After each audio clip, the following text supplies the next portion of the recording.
Hello, everyone, and welcome back to Flags in a Gym, a podcast dedicated to all things Colorguard. My name is Eric, and I'm your host and resident Colorguard nerd. For today's episode, I had the amazing opportunity to sit down with the directors of JMU Nuance Winter Guards and talk to them about their amazing programs. It was a wonderful conversation with plenty of laughs where we talked about the creation of Nuance, college marching bands, managing 2 indoor groups, summer band camps, long drives on 81, and more. So sit back, relax, and enjoy.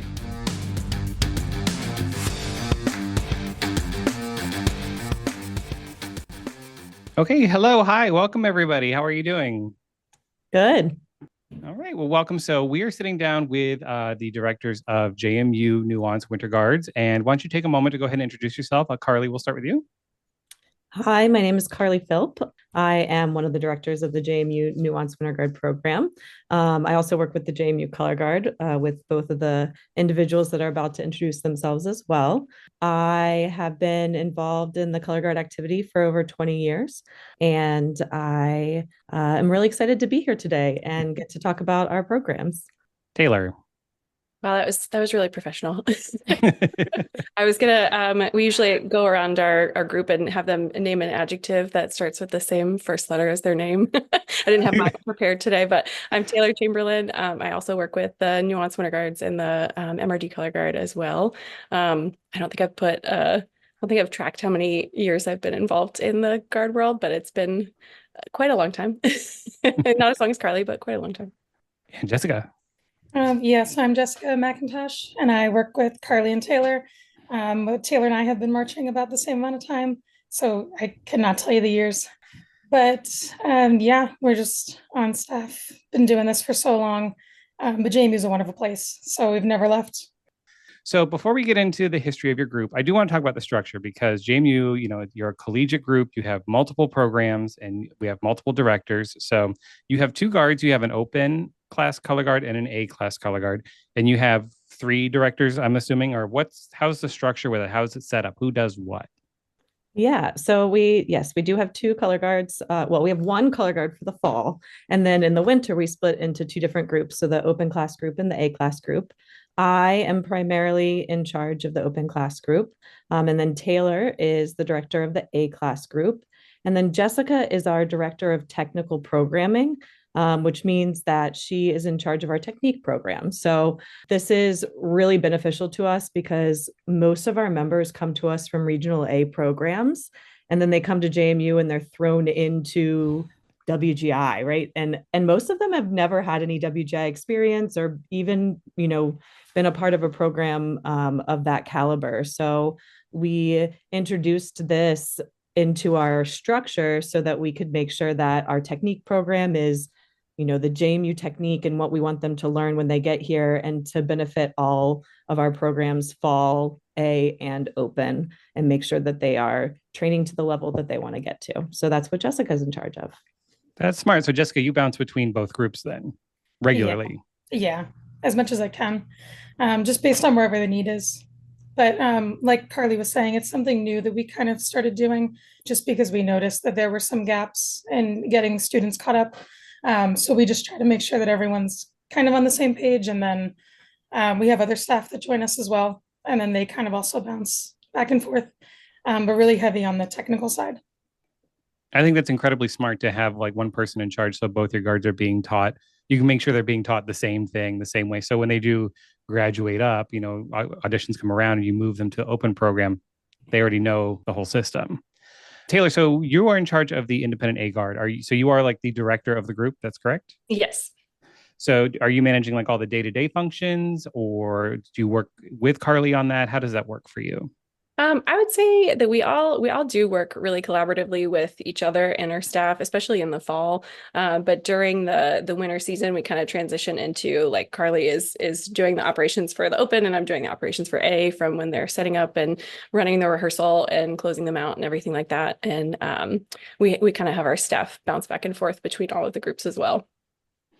Excellent. So you are involved with a school, James Madison University, and you just won a bowl game. So, recently. So congrats on that. And you got to go to, I was talking with Diaz, and she said about half the band went.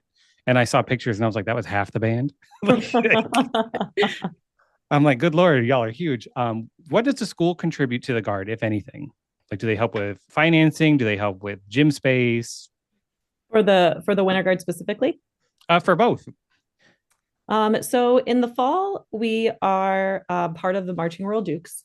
So the Marching Royal Dukes is this year we were around 535 members total. So you're right, we did go to that bowl game. It was our first bowl win ever. It was really fun.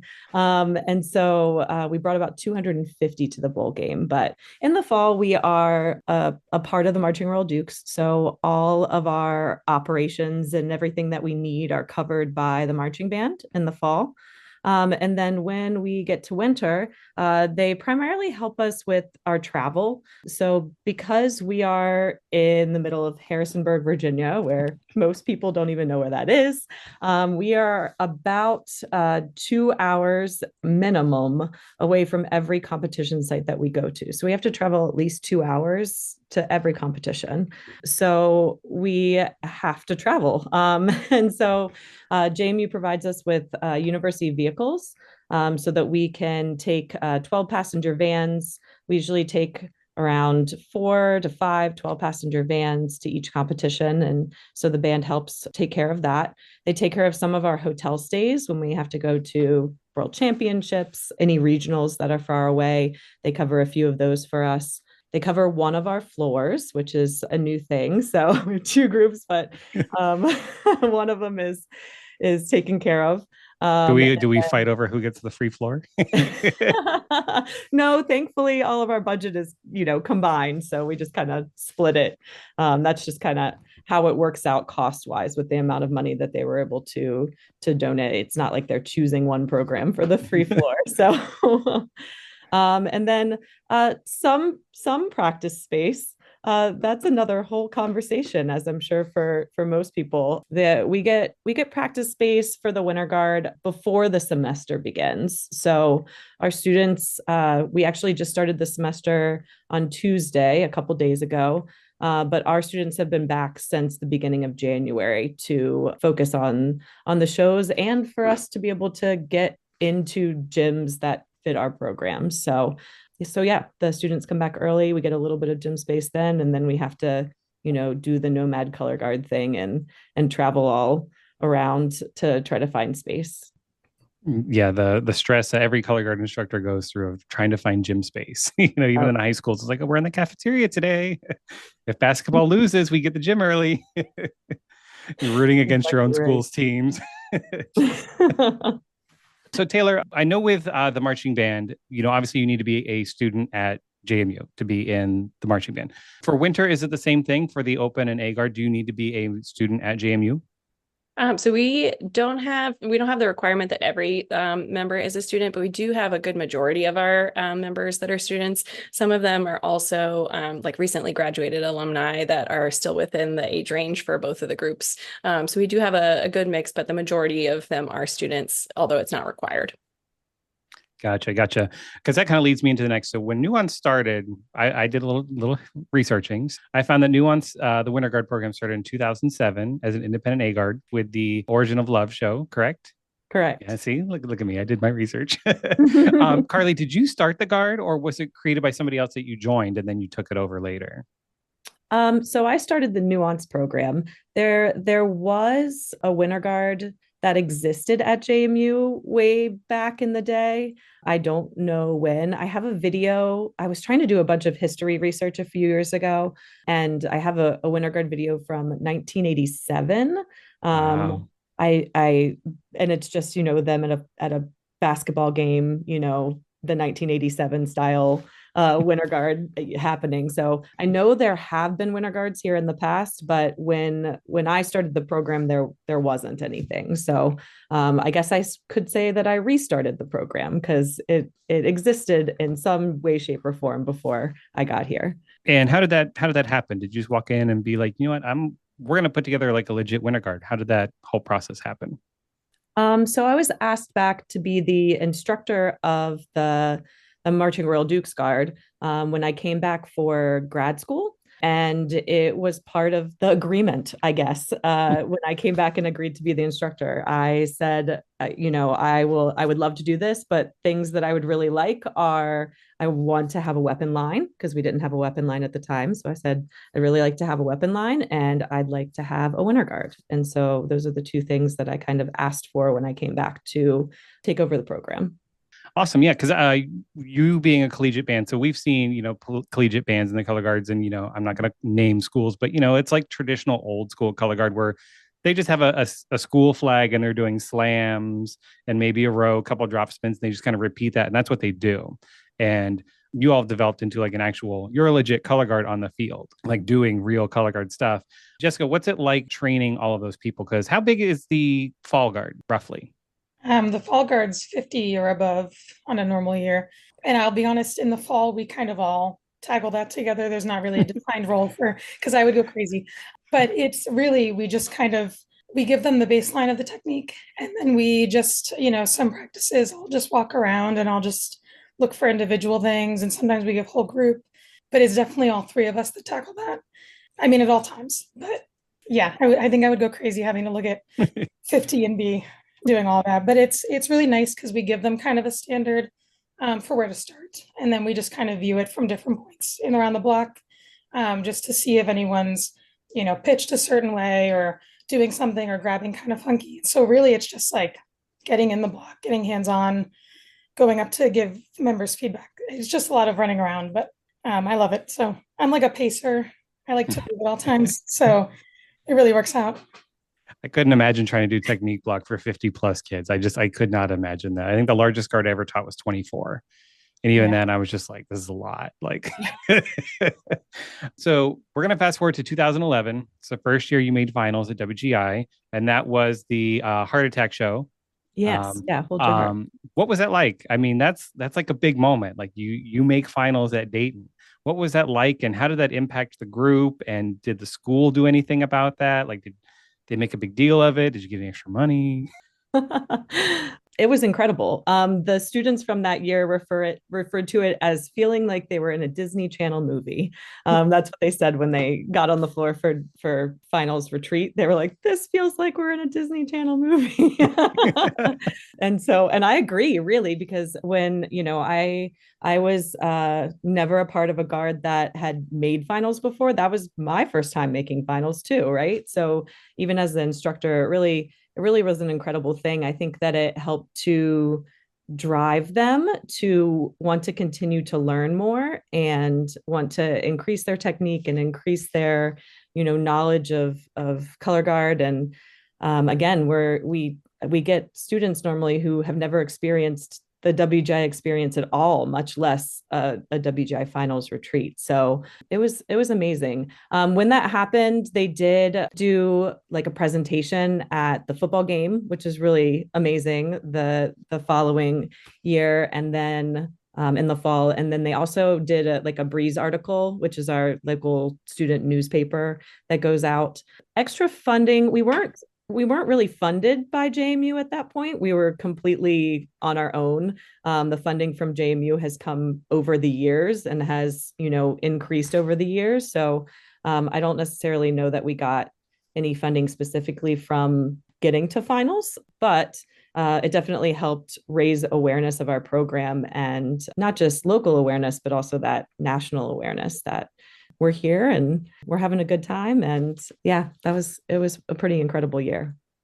Yeah, absolutely. And I think, bringing recognition to the school, something we're going to talk about in a little bit, is also it's attracting students to the school. Like you have graduating seniors that want to continue spinning color guard. I can go to JMU. They have a legit guard where I can go to school and keep spinning. So I think that also one of the benefits of, making finals and just being a quality program.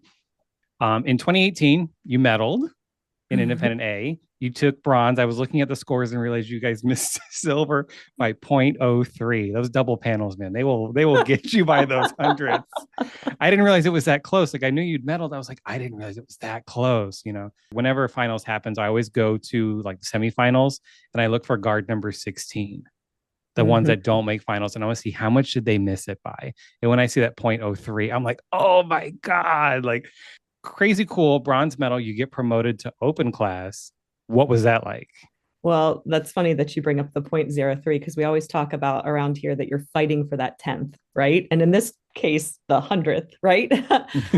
And we've been that 16th place group that's missed finals by 0.1, right? There have been a lot of groups out there that have had that, but we were just so ecstatic to medal. That was a really incredible year for us. And to be honest, we were so excited, even more than the medal. We were so excited to be promoted to open class because it had been something that we'd been really working towards for a long time. Because at that point, we had started our second guard.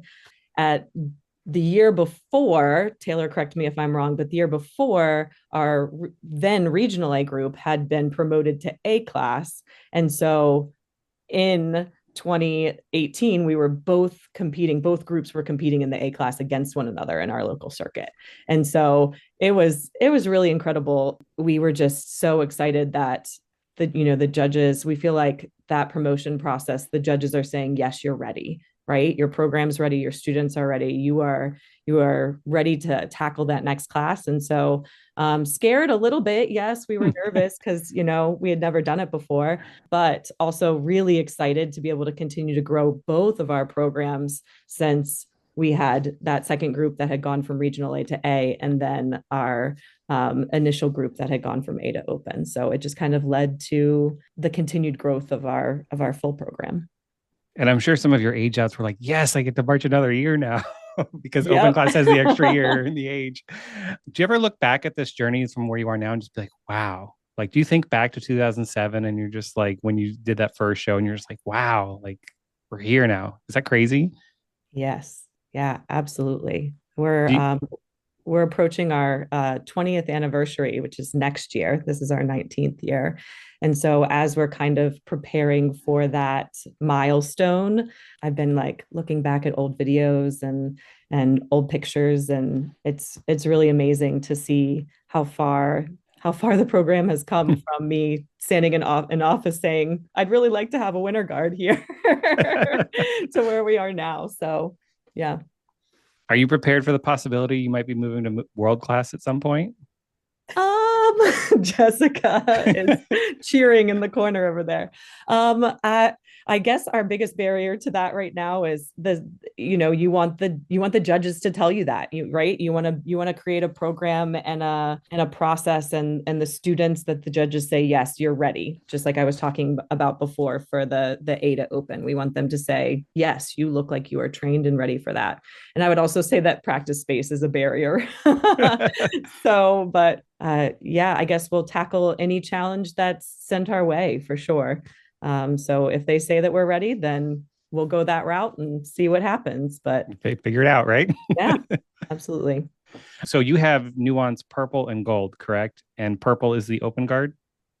Yeah, I'll let Taylor talk a little bit about this. But yes, we started as Nuance purple and Nuance gold. Nuance purple was the first guard created, and then we created the what was then the regional A guard, Nuance gold, and then it developed as time went on. So Taylor, if you want to talk a little bit about that. Yeah, so we started Nuance Gold in 2013, and I wasn't in the director role at that time because I was actually in the guard at that time. But I remember Carly and Aaron Fairchild also coming to Flock to explain that they were going to start the second program, and the whole room was like so excited. They were like, "Oh my gosh, we're going to have two groups here, and like there's two teams worth of opportunities for people to spin," and it was really exciting. And at that time too, we did have a lot of high school students on the team as well, so we had a mixture of the high school and the college students. But it's crazy to see from 2013 to now how much that group has grown and evolved over time also, in addition to watching the purple or open group. Yeah, because I think I remember back, because I was still in the circuit at the time, Carly, when you started the regional A guard. And I remember talking to you, and I think you said there were a lot of high schools in the area that had like 3-4 kids that could not field a group. So that was part of the reasoning. So they get to have somewhere to march. So you started as a regional A guard, and then now you fast forward almost 10 years. No, over 10 years. You did 2013. So over 10 years. And you have a solid independent A guard that you're taking to Dayton, right? So how does that work, Taylor, with having like a truly competitive independent A guard now? I would say that the having both of the teams and being able to maximize the time that they're training together is incredibly beneficial. And I think that they get to learn a lot from each other and they get to grow in the JMU technique together. And it's also great. Excuse me. It's also great to have just different role models across the groups because you've got anywhere from, college freshmen who are just starting and who may have never been in Winter Guard before to, people who graduated 2 or 3 years ago and they're still spinning on open because they haven't quite aged out yet. So it's great to have that variety of people all learning from each other and all growing together. And so would you say your teaching philosophy is the same across both groups? I assume it would be given your one organization. What is the group's focus, Taylor? Is it more like, some guards, they're like, we're going to win. Like that's their focus, or some like, I want you to just have fun. Like, what is your mission statement, so to speak? Mm-hmm. I would say that mine is always helping them reach their highest potential and helping them, push past where they thought they could go, or helping them kind of identify where that place is for them and helping to motivate them to keep growing and to keep pushing themselves and the people around them. And so it's never to be the best out of, whoever and to win, but it's always to be better than you were the week before. What about you, Carly? Do you have anything to add on that? Kind of your teaching, because you've been teaching for a very long time, kind of what your personal teaching philosophy is and what you try to instill in your students. I completely agree with what Taylor said. We don't have a focus here on winning at all. In fact, when I talk to the students about goals, I always tell them your goal should never be something that someone can take away from you, right? And so winning is something that a judge, though they're not meaning to, can take away from you, right? And so by 0.03, yeah, exactly. By 0.03, right, exactly. So, you need to have your goals set on something different. You need to have your goals set on, what type of spinner are you going to be at the end of the season? Or, you have this certain technique that you're working on that you need to get better at. Or, your goal is to develop a strong bond as a team and make sure that you're really having fun together while you're performing in the show, whatever it may be. But yes, I completely agree with Taylor that that's our philosophy and that's our focus is the growth of the students and not necessarily on a product or a placement at the end. It's the process. Do you all have any fun traditions? Like maybe as a total guard, and then maybe the open has some, the A has some. Like, do you have the stuffed animal that sits on the center 50 that a lot of guards like to use? What do you guys do? We do have a stuffed animal that sits on the center 50. It's Duke Dog. It's our school mascot. Both teams have a Duke Dog that they bring with them, and we place him down at the beginning of the show, and he sits there and watches over us as we perform. And then I guess for open, we have a song that we always sing in holding before we go on. Our team likes to do the rap from Bottoms Up.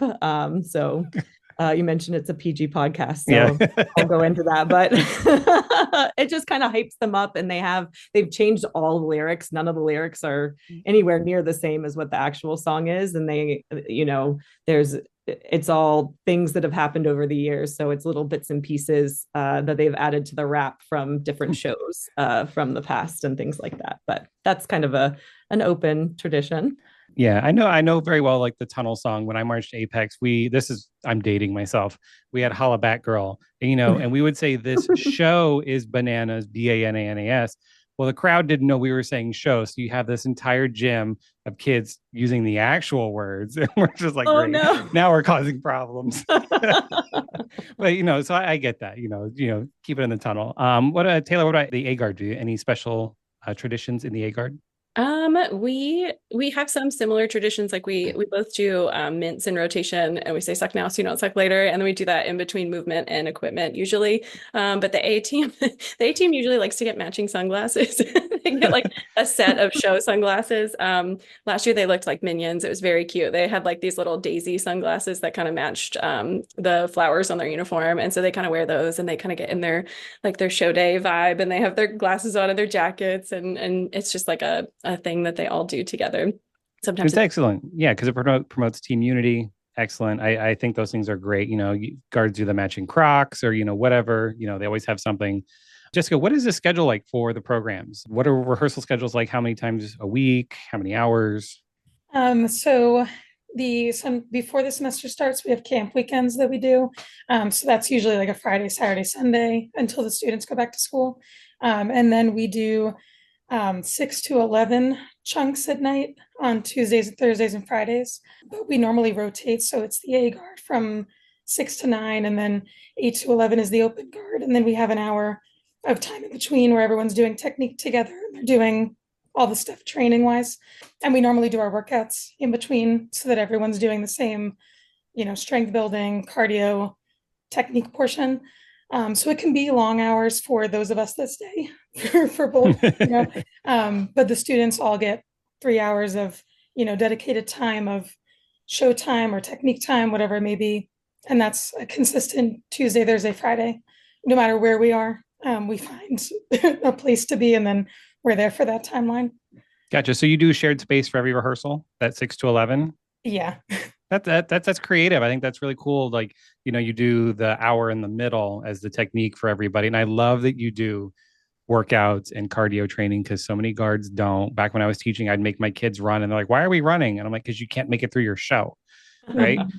It's like the judges are like, they're out of breath, so make them run. And it's something that when we were marching back in the college days, we weren't focusing on running. Like I was not, I was the kid that would say like, why are we doing this? But as I've gotten older, I've just, you realize how much more important it is to do even just like strength training on top of cardio, and just the idea that it helps you kind of all around in the show. And so we feel like it's been, a bigger help, even though every time Carly says, okay, it's time for our workout, and 3 kids go, yay. I think it is making them stronger and making them better, and they know, the purpose behind it. So it's been really helpful. Absolutely. And outside of guard, it's just good for your body in general. Exactly. Got to keep those muscles strong and loose. So, you're not getting injuries. Mm-hmm. The sport is constantly evolving.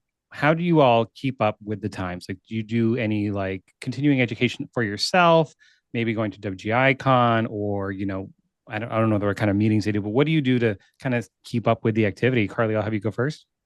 Well, you mentioned WGI-Con. We actually went there this past year. I've been to 3 different WGI-Cons, and they've all been hugely beneficial, I think, to growing the program and seeing how different people work, and grabbing ideas from others, and really learning from people across the country that you wouldn't have any sort of interaction with otherwise, right? So I would say we're, like I talked about before, we're kind of out here in the middle of nowhere. There's not anybody else out here where we are. And so it's nice to meet new people and get those interactions, and it helps to inspire us to continue to grow.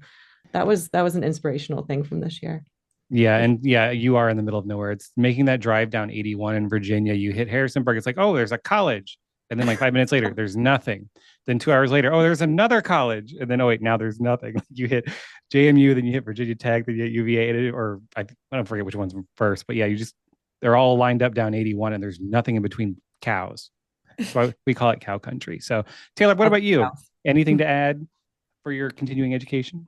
I think to kind of just echo what Carly was saying, we are all such big nerds about Colorguard. So like just watching Colorguard is the best way for us to keep growing and to keep, keeping ourselves inspired, and just keeping our brains open and our eyeballs open. And, we'll be on the way to a regional stop at Panera for breakfast, and the phones come out and sit on the table and Flow Marching is on. And we're all watching like, ooh, this is, Scholastic A, let's watch it. And so even if it's not, people that we're going to see in our class, like it's people that we probably wouldn't see normally. And so we want to see all the shows that we can, and we want to, see all the creativity that's out there in our community. Yeah. And I think that's fair, especially being in an open class guard, you're performing last, especially any local show, you're last. So you don't really get to see anybody. So then, yeah, I totally get that. Jessica, what about you? Anything you do to stay abreast? Anything to add? Mainly WGI-Con, but I also had the non-traditional route of ending my independent A career in 2016. I took 7 years off, and then I marched one more season. So that kind of gave me new insights, which kind of brought this technique piece back. And just kind of because so much has changed since when we marched even. So I think that kind of, and along with WGI-Con, just kind of fueled some new ideas. And obviously watching videos, even the old shows, I mean, I say old, but even the shows from when we were in college that, could still inspire some pieces. No, I trust me, I totally get it. I marched in 2004, 2005, 2006. Like I have all the DVDs, are all right back here. I still watch them. And, I watch Independent World 2005 and I'm like, this might make open class finals this year. Right. Like, Yeah. like you just like, it's crazy to look back. Like you remember, you were doing hard things then and you watch it and you're just like, wow, like this is nothing now. So sport is going crazy. What's your design process like? When do you start developing concepts, ideas for the shows, specifically for indoor? Carly, for open, what does that look like? I would say it's a constant process, to be honest. We're always talking show design and ideas. I have we call it the little black book that I write everything down in. If we come up with an idea, I make sure to jot it down. And you talked about I-81 earlier. We do a lot of driving on I-81. I would say a lot of our show concepts have come from driving on 81. It's a very long road, y'all. Very long. Yes, it is. So, I would say primarily, after the winter season is over, we try to take a couple months off because we don't get a lot of time before fall starts back up because it's a collegiate unit. And so we're pretty much immediately into, leadership auditions and tryouts and things like that. But then that design process starts for the next season. So it's a pretty revolving process. It happens continuously, I would say. Taylor, how would you say you all make the final decision? Like, this is the one we're going to do. Like, Open's going to do this, A's going to do this. Like, are there any battles or, you guys fight over show concepts or? No fighting, but we do have a PowerPoint night where we kind of present the show concepts, like the top 3, and sometimes we'll throw in like a fake show that's just funny. And then we'll kind of just present, here's what we're thinking. And that might kind of spur the creative process for some of those ideas while they're still, in their infancy. And then Carly and I kind of say like, we got the same vibe going. So one of us is going to have to go change, So then we kind of just have a conversation from there, but it's never like, well, I'm going to do this. So you can't do a sad show if I do a sad show. It's always a collaborative process. Obviously, marching band, big deal for you all because the program you have. Does that hinder your indoor season preparations? You went to a bowl game this year. Do you ever start looking at the calendar like, okay, I need marching season to be done. We got to get ready for indoor. Yeah, it gets pretty rough when the end of October, beginning of November hits, because we're pretty much running all of those things at the same time, especially with the addition of the bowl game this year. The season went longer. So we start later than most independent units. Most independent units, have tryouts in September. We're having tryouts usually that first weekend of November. So we lose about 2 months. Luckily, a lot of our students do come from the fall program, but we do have a good chunk that don't march fall. So yeah, it just it squeezes everything into a shorter amount of time for us, but we love the marching band program and we love working on all of the things. I would just say that we're just a little bit more tired in those months. Would you all say you have a signature style, like a JMU style? You see guards that they look very familiar each year. They kind of putting the same product out. And I feel like you all don't do that. Is that something you do like cognitively? Like we did a sad show last year. Let's not do another sad show. Taylor, you have thoughts on that? Yeah, I feel like we for both of the programs, the character or the mood for both of the show designs is going to be kind of tailored to who we have and the students that we have, and I feel like for A, they kind of tend to resonate more with a character that they can embody because it's something that is more tangible to them. So I would say that's the kind of trend for the A group, just because it's something that they can really hold on to and they can kind of grow from. Aside from that, we like to do new and different things so that it doesn't get like stale in the creative process. And we want to, if we started a show in this corner of the floor last year, we're probably going to start in the opposite corner just so we're mixing things up and trying new things. Yeah, you're less likely to repeat staging or work. You're like, wait, we're doing last year. Hang on, we got to change this.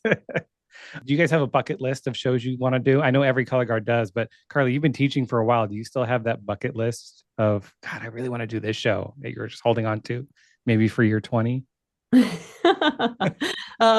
Yeah, like I mentioned before, I have that, little black book that I have a ton of different, show ideas in. So there's always a list going. I would say I don't really have that like ideal, show that I've been holding on to in my back pocket for forever. I don't really have that because we like to take a look at who's on the team each year and think about who the students are and what's gonna resonate with them with each show. So I would say we more primarily choose the shows based upon the students and we what we think they are going to grasp onto that year.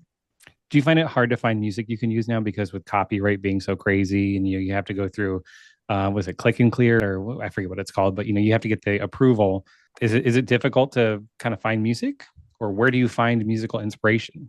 We normally try to find songs that aren't really well known, I would say, and we've had a lot of success with artists that aren't as well known because sometimes we can just go directly to the artist and say, hey, can we use your music, and they'll get back to you in that way. But this year I will say we used click and clear, and it was a really amazing process. We hadn't used them before. We had been using Tresona, and everybody knows what that's like.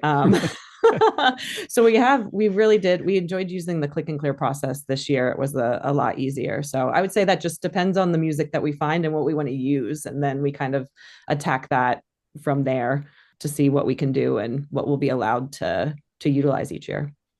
Do you ever let the students have any input? Like, do you like maybe if you're deciding between two shows, and like, what do you guys think, and see how they react more? That's a game that my husband loves to play on the way back from Dayton. He loves to ask them, what kind of show do they want next year? And so it's always interesting to hear their thoughts after, watching everything at WGI. Moving on. So proudest moment for you in your Nuance career. I'll start with Jessica. What's your proudest moment being with JMU so far? Oh gosh, I guess just being able to come back, because I came back when we had reached open class, I think is when I returned. And I feel like just being a part of that process and watching it shift every year and see how things develop. And being able to come back from, when COVID shut down, we didn't know where the sport was going to go or how it was going to work. So being able to see everything kind of pull back to where it is now, I think that's probably been the proudest, like, long-standing piece. How about you, Taylor? That's hard because I'm known to be a crier, and I'm known to be an overly emotional person, a sentimental person. But I think our first time in Dayton when I had stepped into the role of director of A was probably my proudest moment. And also, like, are you sure this is real? Is Ashton Kutcher going to jump out?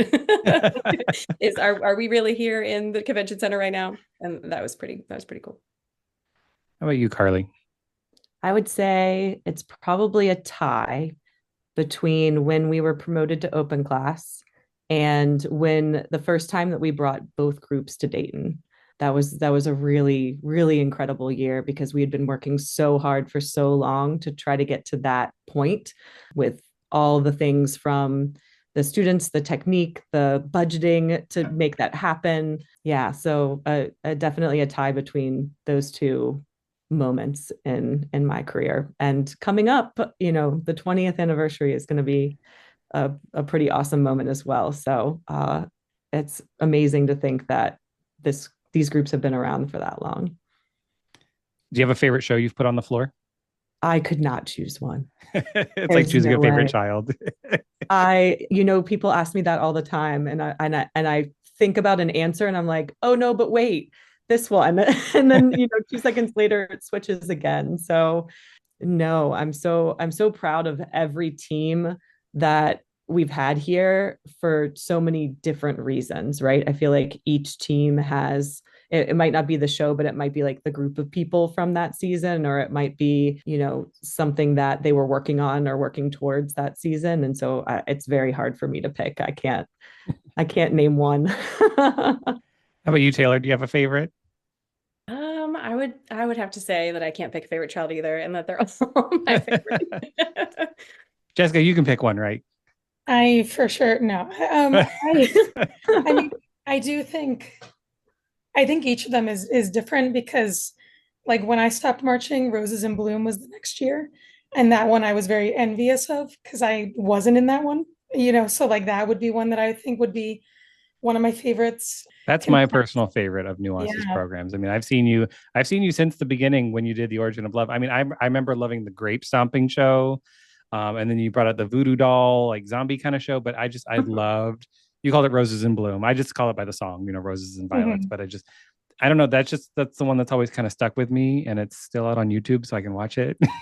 So that's my personal favorite. So I resonate with you, Jessica. That was just, some years they just hit different, Mhm. So obviously Nuance has had a huge impact on the Atlantic Indoor Association circuit. You're kind of like the hot ticket guard, you're one of the top tier guards. How does that affect recruiting and student enrollment? We were kind of mentioned it briefly. I've had many students in my teaching career like, I want to go to JMU because I can march their guard. I can go to school there. It's a great school. Plus I get to do guard. Do you see a lot of that happening, as the marching band continued to grow because of that? Yeah, I would say that the majority of our students come to JMU because of the Guard. Of course, they love JMU, right? But one of the things that draws them to the university or to look at the university is that, we have both the fall program with the Marching Royal Dukes, and then we also have the two Winter Guard programs that they can be involved in. So we don't really get to recruit, right? Because we can't choose who comes to JMU. They get accepted to JMU, and then it kind of goes from there. But definitely an increase over the years in the students that say, this is the reason why I chose this university, which is pretty incredible. And Taylor, so like I said, you all are being the top tier guards in the circuit. You all are going through warm up. The other guards see you and they start rushing to the gym. The gym floods. Nuance is getting ready to go on, right? Back in my day when I marched Innovation, Carly, you may remember this, it was the only guard we had. We were an A guard. We weren't anything crazy, but we were the guard. Like, how do you train for that moment? Because performing in front of a crowd like that, that's just going crazy, can be very overwhelming. How do you train your performers to prep for that? I would say it's tough because, a lot of them have come from, being earlier on in the day, and not experiencing that volume of an audience in front of them. And some of them have come from never having done winter before at all, or never having done a competitive winter program. But I would say that I feel like the fall does kind of prepare them because it's just a noisier crowd anyway, because, in a football stadium, there's lots of people and they're all talking at the same time and there's so many sounds and everything. But even those football games, like you can tell that they're not always, like, the audience isn't always locked in where we're in the gym, like, they're all locked in and ready to go because they know what this is. They are ready to appreciate it and they're ready to cheer for the teams. They do get a little taste of that at POC as well when we have our marching band competition in the fall, and that's just a loud and crazy environment. And what we found is that they just love that. They just love the feedback that they get. I do think it does give them a little bit of nerves sometimes, but the more they can practice in the environment, the better. The thing that we usually have to train them a little bit more for is when we go to WGI and it's pin, like, you could hear a pin drop in there and it's silent. So we kind of have to set them up to be like, okay, it's loud, but it's not always going to be loud. And it might be really loud this time and it might be medium loud next time. And how do you make sure that you don't change how you perform, even if the crowd is giving you more versus giving you less? Yeah, you're in the convention center. You go on at 10:09 a.m. There's 3 people and then the judges. Good luck. I've been there. I've been there. That's tough. I'm assuming this, you can correct me if I'm wrong. Did JMU start Flock? Or is that something that already existed? I know it's a big thing, but did you all start it? What's the story behind that? Taylor, do you want to answer? Or Yeah, sure. So Flock started with JMU. It started at JMU in 2005. And since then, they've grown and they have a couple other different chapters, but this has been the main like founding chapter of Flock. I believe right now there's 2 other chapters. I think it's CNU and ODU right now. And so that's pretty cool. As Jess and I were both in Flock, and Carly is an honorary sister of Flock. So it's kind of cool to see how it's grown from just being this little club at JMU to now it's, they're branching out and doing all these cool things. so first of all, tell everybody what Flock stands for. And then what does Flock do as an organization? So FLOC stands for the Love of Colorguard, and it's a service organization, a color guard service organization at JMU. And so their mission is really to, they do have a social component so that they can kind of get all the people together on campus that all like the same thing and kind of build community that way. But they also do some service projects for the JMU groups, and they do some service projects for groups in the community. And they've even started branching out and doing some like spin clinics in Nova and the Richmond area recently. Awesome. You are collegiate guard, as we said many times. You also have large marching band. What is that season like? Like, what's your main focus in outdoor? Is it training for indoor? Is it just making sure the kids have fun? What's the focus for outdoor, Jessica? Really, it's just getting all the songs taught, if I'm being honest. No, we start in the beginning of the season and we do give them that technical background. But then once we get music, once we get drill, it's just learning, new piece after piece so that we can stay one step ahead of the marching band. Just because if we don't, we get run over. And that's just because they move very quick. So it's kind of a fast process for the kids. I would say the first part of band camp is kind of a technical side. Sorry, I had 2 voice surgeries, so it's nice to come out. But it's the technical piece and then also learning a lot of the traditional JMU pieces. But then once we have all those show songs that we have for the season, really it's just getting those taught, getting them repped, cleaning as much as possible, which again, with 50 people and short amount of practice time, it's not always possible to be as effective as you could be in indoor, but I feel like we get a good job done. So you perform obviously at football games. Do you do any other, and obviously the Parade of Champions competition that you all host every year. Do you do any other performances, and do you all change shows? Because I know some colleges do. Like I know like Ohio State marching band, they do like a new show every game, like which is crazy to me. Like I'm like, when do you learn this? Because their drill is so precision. They're all over YouTube. The video game is my personal favorite. I watch that one over and over again. But like, what is that like for you all? Like, how many times are you performing? Is it the same show? Do you have like a bunch of songs and you pick like 5 of them? How does that work? Carly. Yeah, we have a pregame show that we do every time. And then from there, normally per season, we have 2 shows. The first show, though, is very, very long. I would say it's normally about, 6 songs long. And so they don't give us enough time at the football games to do our entire show, because our entire show is probably from start to finish around a half an hour, if not more, Wow. between all of the different songs, rotation of people. We have a dance team that comes in and does a song with us, those sorts of things. So normally for football games, we'll do, I would say, 2 songs, maybe 3 if it's a game that doesn't have a lot of marketing during halftime. So it's kind of like doing a new show every week, though it's not a new show. It's just a portion of the one big show that we're putting together. And then show 2 is normally not as intense, right? Because it's towards the end of the season. So more pop songs, more, things that you can choreograph a little bit quicker. But our first show, you mentioned before, we don't really do the traditional style college guard type of choreography. We give them full choreography, similar to, what they would compete with on a normal basis. So it's a process, but I feel like it trains them really well for what they're going to be expecting in the winter season too. And what's it like choreographing for such a large group? Like you, Jessica, you mentioned you had 50 plus an outdoor. Taylor, what's it like trying to teach work? I mean, you must have a large team for that. Teaching teaching is typically good if our speaker system is working with us that day.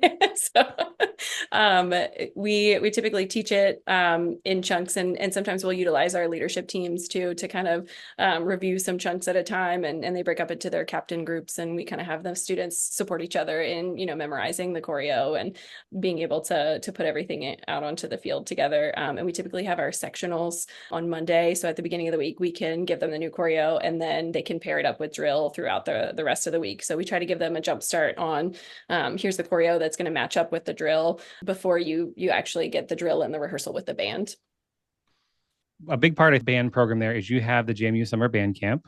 that you host every year. Many local kids know what it is, but some may don't. So give us an explanation on what happens at the summer band camp, because it's not just for Color Guard, it's for all people affiliated with marching band. So what is that like, and what can they expect if they go? Yeah, so the JMU Summer Band Camp is a week-long camp. It's for you can go for marching band, you can attend for concert band. There's a drum major component, there's a drumline component, and then there's a color guard camp as well. I don't think I'm missing any of them. Correct me if I'm wrong, but so you can choose your path in summer band camps. The students stay overnight on campus. They stay in the dorms here. They eat in the dining halls, and they live on JMU's campus for a week. And then during the day, they go to different sessions within the camps that they're in. So, if they're in the color guard camp, for instance, we have a morning session where we normally focus on technique and strength and conditioning and learning how to warm up your bodies and making sure that you have all the basis and foundation that you need for color guard. In the afternoon, sometimes we have some indoor sessions because it's really, really hot in the summer. So we'll, take them inside and talk to them about show design, or talk to them about take a look at this show and let's break down what they're doing and what's really good about this show and what could be improved from this type of show. We also have leadership sessions that we work with them. A lot of the people that come sometimes are leadership members for their high school groups. And so we'll have leadership teams come, or even if they're not leadership, we always talk about how you can be a leader without a title, right? You can be a good member of your color guard. You don't have to be a captain to be a leader within your group. And then in the afternoons and evenings, we put together little shows. So we'll take our campers, we'll split them into different groups depending on whether they want to spin rifle, saber, whether they want to dance, spin flag, whether they want to do a combination of that. And we break down into small groups and create shows pretty much, and teach them choreography and have a little product that they can present at our final show at the end of the week. So that's summer band camps. And if somebody wanted to find more information, where could they go to find that? Do you have like a website that'd be easy to find? Yeah, it's jmusbc.com. And they can go there. And I'm not sure if this year's information is quite up yet, but it'll be updated pretty soon. So if anybody's interested, again, jmusbc.com. It's a really fun experience. So yeah, I've had students that have gone and they just raved about it. They keep going back. So yes, I wanted to bring that up because it is a big deal for you all. And honestly, for the kids that go, they have a blast. If you're on the fence, go. Just go. Pull the trigger, go. Carly, I do want to spotlight you just for a second because you have been in Atlantic Indoor for a very long time and you've been very pivotal in the circuit, and you were recently inducted into the AAA Hall of Fame. Yes, yeah. A few years What was that like? How did you process that? Did you know it was coming? I did not. It was a complete surprise. Absolutely. I did not know it was coming. I still don't know who nominated me for it. They won't tell you. So big thank you to whoever nominated me back then. I don't know who it was, but much appreciated. Yeah, it was a huge surprise and what an honor. You've done a lot for the circuit, I think. And like I said, truly justified, well earned, well deserved. So I just wanted to spotlight that for you. Oh, thank you. Is there anything you want to tell us about this year's shows? Because by the time this airs, you guys will have premiered already. Anything you want to tell us about what we can expect from JMU this year? I'm excited, to be honest. I'm so ready. I'm ready to be on the floor. I'm ready to be at competitions. I'm ready for the students to reap the benefits of all this hard work that they've been putting in. I'm so excited for, the audiences to see and what we've been working hard on with both of these groups. So I always get so excited. I'm so nervous at the first show, because as a director and instructor, that's your child on the floor in show form, right? But it's going to be so great for the students to finally hear that feedback from the audience and get that love back that they've been, pushing so hard for the past few months. So that's what I'm excited for. Yeah, every director goes through those emotions like, oh my God, the judges are going to hate the show. What are we going to do? Oh my God, we're going to rewrite everything that panicked before the first show. Nerve-wracking. So where can we see you? Where will you all be performing? What regionals are you going to? Are you taking both groups to Dayton? Where will we find you all? Yeah, so we'll be competing locally in the Atlantic Indoor Association. So our first show is there. And then we head to 3 different regionals throughout the season. So both groups go to all of the regionals and world championships. So we'll be at WGI Richmond first, and then we head to WGI Charlotte, to the East Power Regional in Bethlehem, Pennsylvania, and then finally to World Championships at the end of the season. So you'll find both Nuance A and Open at all of those, plus the local AIA shows. And I'll be at Bethlehem watching. So Oh, that's great. I'm going to the Wonderful. Power Regional. I already got my hotel room and everything. I even bought my ticket just so I'm like, I know they're not going to sell out, but that way I don't have to wait at the table. I can just walk right in. That's good. That's prepared. Where can we find you all on social media? Where can we follow you? We are on Instagram. We're at JMU Colorguard, and I believe that that's mostly our name everywhere. I think. Correct me if I'm wrong, Carly. Yes. Yeah, that's correct. Awesome. So that's it. That's what I had for you today. I want to thank you all for being here. I do have a final question for you all. I've been asking everybody that I've been talking to. Very easy question. Well, usually pretty easy. What was your favorite show of 2024? I'll give you about 3 seconds to think about it, and then I'm going to start with Jessica. I think mine, Taylor and Carly probably know it. I'm a really big history. Well, I don't teach history, but I love the history piece. So Arlington's Lizzie Borden show is probably my favorite.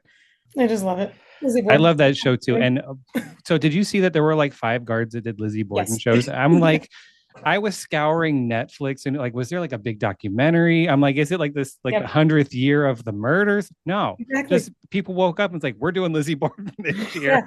No, I said the same thing to them. I was like, is there an underground, something we don't know about? How did they all decide at the same time? Yeah, Arlington was clean. Mhm. That flag line, I was like, In the my stamps. God. Yeah. Yeah. Yeah. How about you, Taylor? Oof, mine would have to be. It'd probably be a tie between Avon and Juxtaposition shows. Yeah, Avon has been the running answer. No surprise. I mean, it was just, yeah, Avon was my favorite, and then Vox Ardium was my close second. But Carly, how about you?